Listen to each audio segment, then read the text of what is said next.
So we qualified for the state tournament on Wednesday night, probably 9 o'clock, and then we were meeting at 5 o'clock the next day to go through our schedule, what the next week was going to look like.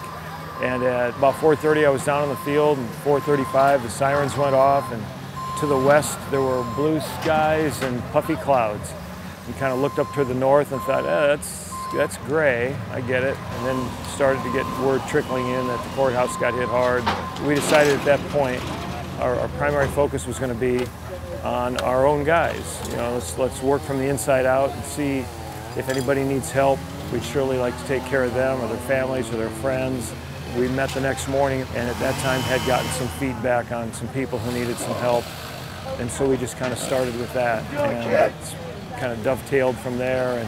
And we're still excited about the state tournament. It's devastating around here, however. I think everyone, kind of feels like, it's your duty and obligation to get out and, help the community a little bit. In our sub-state final game, we had a completely packed house. So the community supporting us, we might as well support the community a little bit too. It hasn't impacted our practice at all though, so that's been really nice. Nothing's changed other than we just put a couple hours into the community every day. But I think it's a little, extra motivation.